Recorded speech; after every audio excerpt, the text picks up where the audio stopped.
Hi all. So today it's our first video lecture from social study. Okay. So we are going to start. सी बेटा आप भी जानते हो basically eighth के अंदर हमारे पास 3 बुक्स है to cover up in social studies, that is history, political and geography. तो हम स्टार्ट करते हैं सबसे ईजीएस्ट कंटेंट से. ओके, जोग्राफी हम सबसे पहले स्टार्ट करते हैं. तो पहले हम लोग क्या करेंगे ना, एक एक बुक कवर करते जाएंगे, फिर नेक्स्ट बुक को स्विच करेंगे. तो बेटा अब 8th क्लास के अंदर जब हम जोग्राफी स्टार्ट करेंगे तो सबसे पहला लेसन जो है हमारे पास, that is resources, types and its development. Okay, तो अब है ना थोड़ा सा लेसन स्टार्ट करने से पहले मैं आपको एक ओवरऑल ब्रीफ दे देती हूँ इस लेसन के बारे में. सी, अब आप जब प्री फाउंडेशन में हो और अब जब रिसोर्सेज, जोग्राफी, एसेस जो पढ़ते हो वो हम 2 कंटेंट से पढ़ते हैं. हमें अभी से एनटीएससी के लिए प्रिपेयर करना होता है और हमें हमारे जो बेसिक क्लास होता है उसका ओवरऑल जो सिलेबस होता है उसे कवर करना पड़ता है ना. तो ये लेसन अगर मैं बात करूँ बेटा रिसोर्सेज, टाइप एंड डेवलपमेंट, अगर हम इसकी इंपॉर्टेंस की बात करते हैं तो ये सिमिलर चैप्टर क्लास 10th में जोग्राफी का लेसन नंबर 1 भी है. ओके, वहाँ पे ये रिसोर्सेज एंड डेवलपमेंट के नाम से और आपके यहाँ पे रिसोर्सेज, टाइप्स एंड डेवलपमेंट के नाम से. ओके, तो जो सिमिलर चीज़ें हम यहाँ पे गो थ्रू करने वाले हैं वो बस वो थोड़ा सा और ज़्यादा एक्स्ट्रा डिटेल में आपको 10th क्लास में भी मिलेगा. ठीक है, तो आपको लेसन की इंपॉर्टेंस यहाँ से समझ आ जाती है कि हमें ये सिमिलर चैप्टर 10th क्लास में वापस से पढ़ना है, तो क्यों ना हम इसे आज ही बहुत अच्छे से कवर कर ले. Right, so let's start our class today. So सबसे पहली चीज़ हमारे पास क्या है, व्हाट इज़ अ रिसोर्स, कि हम रिसोर्स किसे कहते हैं, रिसोर्स होता क्या है. सी बेटा, अगर मैं बेसिकली बात करूँ कि आप जिस रूम में, आप जिस एनवायरनमेंट में अभी बैठे हो, आसपास देखने लग जाओ. ठीक है, अब जो भी चीज़ आपको यूज़फुल लग रही है, जैसे फॉर एग्जांपल आपके वहाँ पे एसी लगा हुआ है, फ़ैन लगा हुआ है, इलेक्ट्रिसिटी है, आप जिस पीसी के अंदर, लैपटॉप या मोबाइल फ़ोन के अंदर जैसे इस वीडियो को देख रहे हो, तो ये सारी चीज़ क्या कर रही है, आपकी नीड्स को फुलफ़िल कर रही है ना. तो इस जो भी चीज़, जो भी ऑब्जेक्ट, जो भी सब्सटेंस हमारी नीड को फुलफ़िल करता है उसे हम लोग क्या बोल देते हैं, रिसोर्स बोल देते हैं. ठीक है, अब इसको बहुत अच्छे एग्जाम्पल से समझने की कोशिश करो कि हम किन किन चीज़ों को रिसोर्सेज टर्म कर देते हैं. आपने सबने थर्स्टी क्रो की स्टोरी सुनी हुई है ना. थर्स्टी क्रो की स्टोरी सबको याद भी होगी. उसके अंदर क्या होता है, एक क्रो होता है जो बहुत ज़्यादा थर्स्टी होता है. फाइन, अब उस क्रो जो बहुत ज़्यादा थर्स्टी है उसके लिए यहाँ पे अभी सबसे ज़्यादा नीड किस चीज़ की है, वाटर की.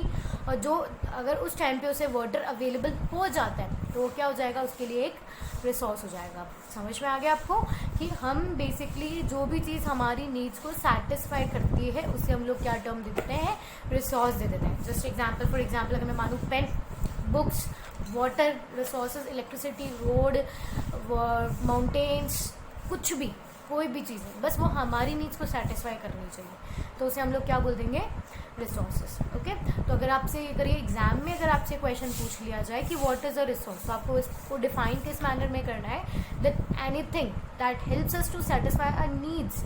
Okay, it is termed as resource with the help of example. I have always told you कि जब भी हमें डेफिनेशन समझानी पड़ती है तो अगर उसमें एग्जाम्पल्स हैं तो प्लीज़ ऑलवेज इंक्लूड एग्जाम्पल्स. ठीक है, जहाँ थोड़ी श्योरिटी हो जाती है कि आपके मार्क्स कट नहीं होंगे इस बेसिस पे.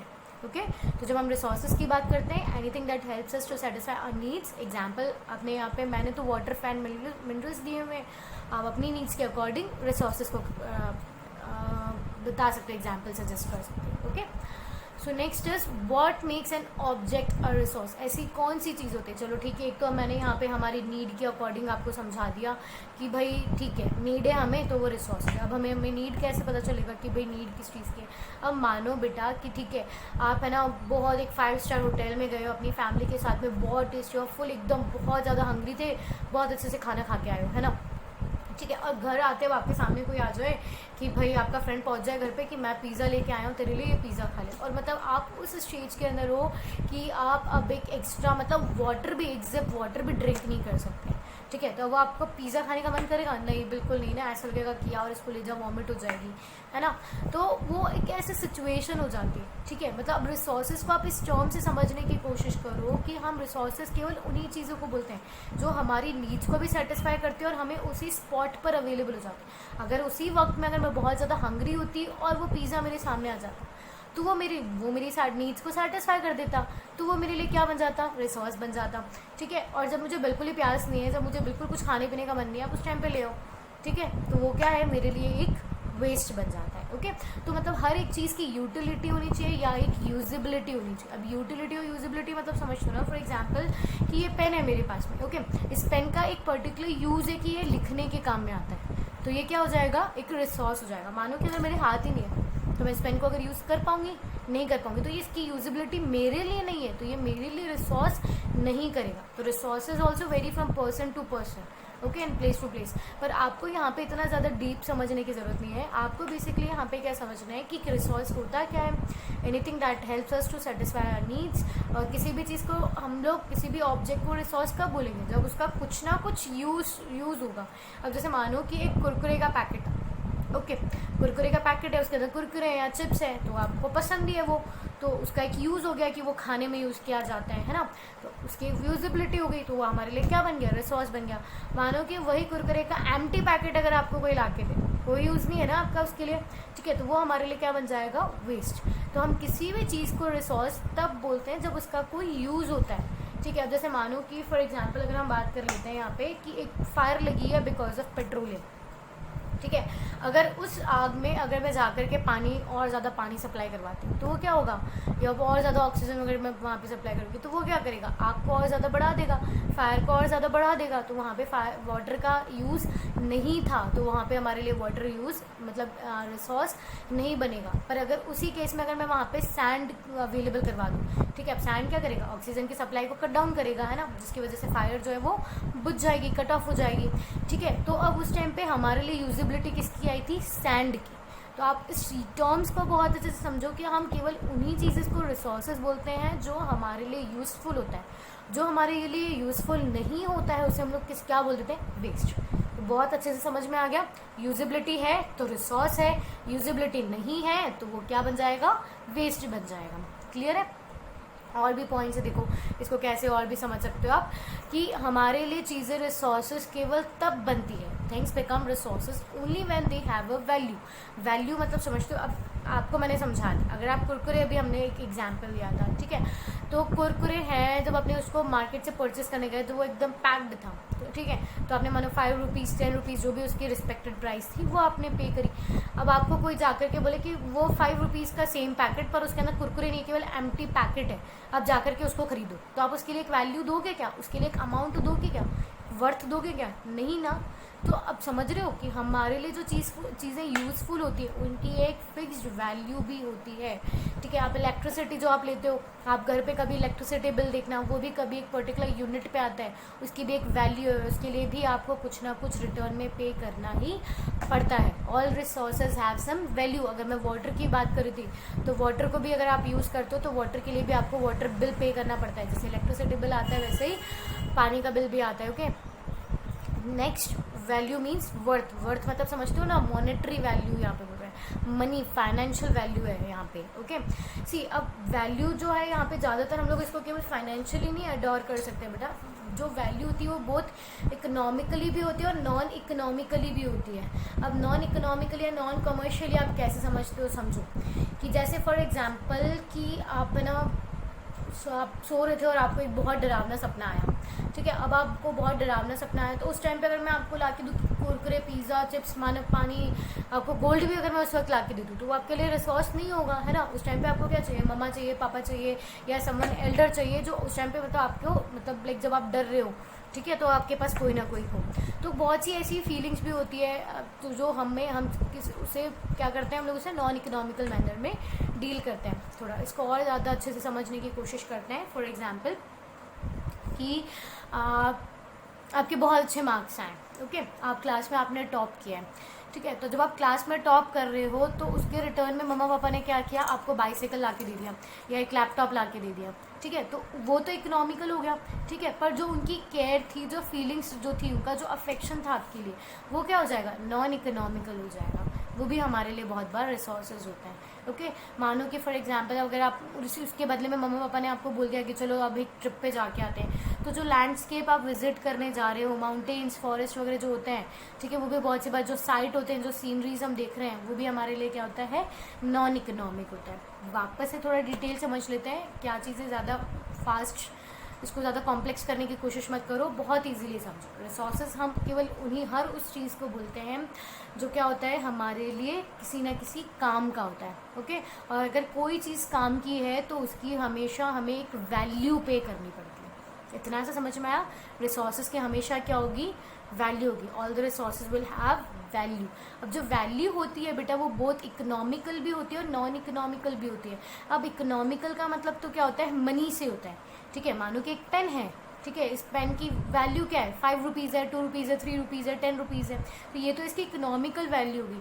और अब पेरेंट्स की केयर है, मम्मा पापा की केयर है, तो वो इकोनॉमिकल नहीं हो सकती ना, उसके बदले में कोई भी मनी पे नहीं किया जा सकता, तो वो क्या हो जाएगा? नॉन इकोनॉमिकल हो जाएगा। ओके, यहाँ पे समझ में आ गया आपको? Okay, sorry. So now last what we have for this particular classes, resources के टाइप्स। हम लोग डेफिनेशन हमने देख लिया, इंपॉर्टेंस भी हमें पता है कि भाई हाँ ठीक है, रिसोर्सेज हमारे लिए क्या क्यों ज़रूरी है, क्योंकि वो हमारी नीड्स को सेटिस्फाई करते हैं, है ना। फिर हमने उसकी वैल्यू और यूटिलिटी टर्म को भी समझ लिया कि वैल्यू हम किसे बोलते हैं। वैल्यू मीन्स सी बेटा, अब आप वापस इस चीज़ को समझने की कोशिश करो। अब आप यहाँ पे जो क्वेश्चंस पढ़ रहे हो, ठीक है, आपको 2 कंसर्न से पढ़ना है। या तो आपको वो पूछा जाएगा 3 मार्क टू 5 मार्क के क्वेश्चन में, ठीक है, या तो आपसे पूछा जाएगा वो 1 वर्ड ऑब्जेक्टिव्स में। तो बहुत सी बार ऐसे क्वेश्चन आ जाते हैं, इवन NTSC में भी आ जाता है। क्या वैल्यू का मतलब क्या होता है, यूटिलिटी का मतलब क्या होता है, लाइक फॉर आपको क्या ऑब्जेक्टिव्स दे दिए, उसमें से चूज़ करना होता है। तो आप हमेशा ये याद रखोगे कि सभी रिसोर्सेज की वैल्यू है, और अगर किसी रिसोर्स की यूटिलिटी है तो ही वो रिसोर्स बनेगा। अगर उसकी यूटिलिटी नहीं है तो वो रिसोर्स नहीं बनेगा। वैल्यू का मतलब होता है वर्थ। ठीक है, तो ये मैं आपको टर्म्स पीछे भी मैं आपको समझा चुकी हूँ, इन पे स्ट्रेस दे लेना। Okay, now further we go on with the classification of resource. अभी ये कोई डिटेल क्लासिफिकेशन नहीं है, यहाँ हम लोगों ने केवल एक रफ क्लासिफिकेशन किया है into natural, human and human made. ठीक है, इसके बाद में इनका सब डिवीजन भी होगा, वो हम लोग नेक्स्ट लेक्चर में देखेंगे। ओके, तो जब हम लोग रिसोर्सेज की बात करते हैं तो नेचुरल रिसोर्स क्या होता है? जो हमें नेचर से मिलता है। ह्यूमन मेड क्या होता है? जो मैन मेड होता है, जो हम इंसान खुद बनाते हैं। और ह्यूमन रिसोर्स क्या होते हैं? हम खुद। ठीक, सबसे पहली चीज़ ना, खुद को बहुत ज़्यादा सुप्रीम आइडेंटिफाई करने लग जाओ कि बस आई एम दी बेस्ट। ठीक है, मुझे सब कुछ आता है, मुझे सब कुछ एक्वायर करना है ताकि मैं सब कुछ वो मतलब लाइक बहुत इजीली 100 आउट ऑफ 100 ले आऊँ। ओके, तो ह्यूमन आप वापस इसको डिटेल में समझने की कोशिश करोगे तो natural resources are those resources which we get from nature. ठीक है, without any modification by the men. सिर्फ विंड हुआ, सोलर एनर्जी हुआ, एयर वाटर, ये हमें कहाँ से मिलता है? नेचर से मिलता है ना। ह्यूमन मेड रिसोर्सेज जो हम इंसानों ने खुद ने बनाए, जैसे पेन हो गई, ठीक है, ये फ़ैन हो गया, बुक्स हो गई, बिल्डिंग्स हो गए, रोड हो गए, ये सब हमने खुद ने बनाया। तो ये human made resources are those which are made and developed by humans to satisfy their needs and desires. Okay, ये भी आपको समझ में आ गया। उसके बाद में ह्यूमन रिसोर्स क्या होता है? हमने खुद को रिसोर्स क्यों बोला? मैंने बोला ना ह्यूमंस तो सबसे बेस्ट होता है, आपको भी पता है। हम में डिफरेंस होता है एनिमल से और हम में। तो हम में क्या डिफरेंस होता है बेटा कि हम लोगों को हम खुद को रिसोर्स क्यों बोलते हैं? कि हम ही एक पर्टिकुलर, मानो कि आपके पास बहुत सारा गोल्ड है, ठीक है, एक घर है उसमें बहुत सारा गोल्ड है, पर उसमें कोई ह्यूमन ही नहीं है उस गोल्ड का यूज़ करने के लिए, तो बताओ उस गोल्ड की कोई वैल्यू आएगी? नहीं आएगी। हमने पिज़्ज़ा की बात करी, यहाँ पे बर्गर की बात करी, पानी की बात करी, गोल्ड की बात करी, किसी भी चीज़ की हमने बात करी। अब उसका फाइनल यूटिलाइजेशन करने वाला, उसको यूज़ करने वाला कौन होगा? एक ह्यूमन ही होगा ना। हमने कुरकुरे की बात करी थी, कुरकुरे रिसोर्स कब बना? जब उसे इंसान को जब भूख लगी थी। अब पानी है, वो भी रिसोर्स कब बना? जब इंसान को जब इंसान थर्स्टी था, है ना। आप यहाँ पे फ़ैन बात कर लो, इलेक्ट्रिसिटी बात कर लो, एक व्हीकल बात कर लो, रोड बात कर लो, कोई भी चीज़ यूजेबल कब होगी? किसके लिए होगी? ह्यूमन के लिए होगी, है ना। तो हम जितने भी रिसोर्सेज हैं उनको यूज़ करने वाला कौन है? ह्यूमन करने वाला है। इसीलिए ह्यूमन को क्या बोल दिया? ह्यूमन रिसोर्स बोल दिया। ओके, देखो इसकी definition, human who make the best use of resources and gets maximum benefits from it is known as important resource. तो इसीलिए इसको सबसे इम्पॉर्टेंट रिसोर्स बोला गया है। ठीक है, बहुत अच्छे से क्लियर है। नेचुरल जो नेचर से मिलती है, ह्यूमन मेड जो हम इंसान खुद बनाते हैं, और ह्यूमन रिसोर्सेज चाहे वो चीज़ नेचुरल हो चाहे वो ह्यूमन मेड हो, अल्टीमेट यूज़र उसका कौन होगा? हमेशा केवल ह्यूमन होगा। Example doctor, teacher, politician. Okay, ये सब क्या हो जाते हैं? ह्यूमन रिसोर्स के अंदर आ जाते हैं। ओके, तो अभी तक हम लोगों ने क्या देखा था? जस्ट डेफिनेशन ऑफ रिसोर्सेज बताया था। लेसन क्यों इंपॉर्टेंट है? क्योंकि ये लेसन हमें सिमिलरली कहाँ पढ़ना है? आगे 10th क्लास में भी पढ़ना है ना। तो इस लेसन को हम लोग बहुत इंपॉर्टेंटली बहुत फोकस करके समझने की कोशिश करेंगे। तो रिसोर्सेज की डेफिनेशन आपको समझ में आ गया, इंपॉर्टेंस भी आपको पता है। हम लोगों ने 2 अलग टर्म पढ़ी है आज, यूटिलिटी और वैल्यू क्या होता है। हम किसी भी रिसोर्सेज को किसी भी ऑब्जेक्ट को हम रिसोर्सेज कब बोलेंगे ये भी हमें बहुत अच्छे से समझ में आ गया। उसकी वैल्यू होगी, उसकी यूटिलिटी होगी, उसकी वर्थ होगी, है ना, तब हम उसको जा करके हम उसको रिसोर्स बोलेंगे। फिर उसके बाद में हमने क्या किया है बेटा, इनका एक ओवरऑल स्केच देखा है कि हमने जो रिसोर्सेज है उनका क्लासिफिकेशन कैसे किया है, natural, man made and human resource में। ओके, इसका जो फर्दर डिवीजन होगा या फर्दर नोट्स जो होंगे आपको इस पर्टिकुलर लेसन के, वो कमिंग वीडियोज़ में मिल जाएंगे। Okay, thank you.